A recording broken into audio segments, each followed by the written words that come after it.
ठीक है, प्रोटेस्ट कर रहे हैं। आरएसएस में तो कहते हैं राष्ट्रवाद की शिक्षा दी जाती है, कहाँ इस तरह की? देखिए, आरएसएस का जो राष्ट्रवाद है आज पूरे देश के सामने, पूरी दुनिया के सामने उजागर हो चुका है।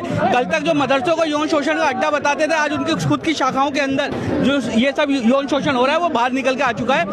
केंद्र सरकार को और हमारे गृह मंत्रालय को तत्काल इस पे संज्ञान लेना चाहिए और जितनी भी शाखाएं देश भर के अंदर आरएसएस लगा रही है और तो जेएनयू में तमाम यूनिवर्सिटीज में शाखाएं लग रही है। देखिए, अब आरएसएस को अब शाखाएं नहीं, यौन शोषण का अड्डा बोलिए। जिस तरीके से केरल के अंदर एक आईआईटी के छात्र के साथ लगातार कई बार एक के बाद एक कई बार उसके साथ यौन शोषण हुआ, उसके बाद उसको आत्महत्या तक करनी पड़ी। ये बहुत ही निंदनीय और दुखनीय है, दयनीय है। ये बताता है कि आरएसएस की मानसिकता है और आरएसएस की शाखाओं के अंदर किस तरीके से युवाओं का यौन शोषण किया जा रहा है। पीएम मोदी बोलते हैं आरएसएस सर्वोपरि इसके लिए राष्ट्र है और सबसे बड़ा राष्ट्रभक्त वाला दल है। क्या मोदी जी इस पे आके अपना कोई आधिकारिक बयान देंगे? क्या भाजपा का कोई भी शीर्ष नेतृत्व इसमें आके इसके बारे में बोला? इसने भी देखिए, आरएसएस हमेशा से देश के लिए खतरा थी, खतरा है और आगे भी खतरा रहे। बैन कर देना चाहिए। बिल्कुल, आरएसएस को बैन करना चाहिए। जिस तरीके से सरदार वल्लभ भाई पटेल ने आरएसएस को बैन किया था एक समय में, आज वही समय आ गया कि आरएसएस देश की जड़ों को खोखला कर रहा है, युवाओं को प्रभावित कर रहा है और इसीलिए आरएसएस को बैन करने की मांग हम करते हैं। आरएसएस के